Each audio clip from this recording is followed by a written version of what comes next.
ایک شیطان تو زنجیروں میں جکڑ دیے گئے، لیکن انسان کا من جو ہے وہ خواہشات نفسانی کی پیروی میں اتنا سرکش ہو جاتا ہے کہ اس کے اندر کا جو شیطان ہے وہ بیدار ہو جاتا ہے۔ اس لیے روزہ یہ چاہتا ہے، روزہ یہ تقاضا کرتا ہے، روزہ رکھنے کا یہ مقصد ہے کہ ہمارے اندر صبر کی کیفیت پیدا ہو، غمخواری کی کیفیت پیدا ہو اور ضبط نفس کی کیفیت پیدا ہو۔ نفسانی خواہشات کو کنٹرول کرنا اور نفسانی خواہشات کو قابو میں کرنا، یہ ہے روزے کا مقصد۔ اسی لیے تینوں چیزیں حلال ہیں۔ ایک وقت مقرر کر دیا گیا کہ صبح صادق سے غروب آفتاب تک تمہارے اوپر پابندی ہے کہ تم ان تین چیزوں سے بچو گے تو اسی کا نام روزہ ہوگا۔ روزے کی کیفیت یہ ہے کہ انسان کے سر کے بالوں سے لے کر اس کے پاؤں تک روزے کا ایک تقاضا ہے کہ ہماری آنکھ جو ہے یہ بد نظری کا شکار نہ ہو، بد نگاہی کا شکار نہ ہو۔ ہمارے ہاتھ جو ہیں کسی ایسے کام میں ملوث نہ ہوں جس میں اللہ کی ناراضگی ہے، جیسا کہ ناپ تول کا نظام ہے، تول کر دینا، ناپ کر لینا دینا، ان سارے معاملات میں پھر بچنے کا نام روزہ ہے۔ کہ جس طرح انسان اپنی آنکھ کی حفاظت کرتا ہے اسی طرح اپنی زبان کی بھی حفاظت۔ حضور نے ارشاد فرمایا جو لوگ روزے رکھتے ہیں یا روزہ رکھتا ہے جو بندہ اور جھوٹ بولنا نہیں چھوڑتا، روزہ بھی رکھا ہے جھوٹ بھی بول رہا ہے، روزہ رکھا ہے لوگوں کو دھوکہ بھی دے رہا ہے، تو حضور نے فرمایا کم من صائم،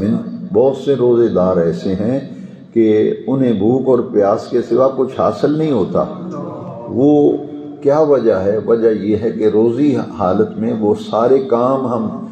کیے جا رہے ہیں جو روزے کے منافی ہیں، روزہ جن کی اجازت نہیں دیتا وہ کام ہم سے روزے کی حالت میں ہم کرتے پھرتے ہیں اور ہم یہ کہتے ہیں کہ ہمارا روزہ ہے۔ تو روزہ ایک ایسی اعلیٰ ترین عبادت ہے لعلکم تتقون، کہ روزے کا مقصد یہ ہے کہ تقوی پیدا ہو،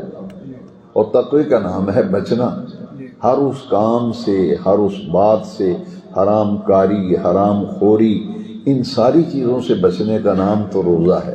لہٰذا روزہ یہ تقاضا کرتا ہے کہ جھوٹ، چغلی، غیبت، ہم روزہ بھی رکھا ہوا ہے، لوگوں کی غیبت بھی کر رہے ہیں، چغلی بھی کر رہے ہیں، دھوکہ بھی دے رہے ہیں، تو روزے کا مقصد لعلکم تتقون، کہ بھوک اور پیاس اور عمل زوجیت سے تم اپنے آپ کو بچاؤ، اور حرام چیزوں سے جب بچو گے تو پھر تم ذہنی طور پر اس مقام پہ آ جاؤ گے کہ جس رب کریم کے لیے حلال چیزوں کو چھوڑا ہے تو اسی رب کی رضا کے لیے ہم نے حرام کو بھی چھوڑنا ہے اور ہر اس کام اور بات کو چھوڑنا ہے جس میں اللہ کی ناراضگی ہو۔ نبی کریم صلی اللہ علیہ وسلم نے ان دو انگلیوں سے حضور نے اپنی زبان کو پکڑا۔ روزے میں ہمیں بڑی گفتگو سوچ سمجھ کے کرنی چاہیے، ویسے روزے کے علاوہ بھی اپنی زبان کی حفاظت کرنی چاہیے۔ جو ہم بے سمجھے بولتے ہیں نا،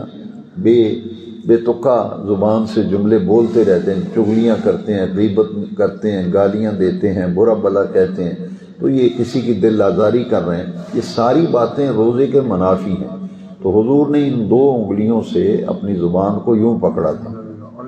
ایک انگلی مبارک اوپر اور ایک نیچے۔ حضور نے یہاں پکڑ کے فرمایا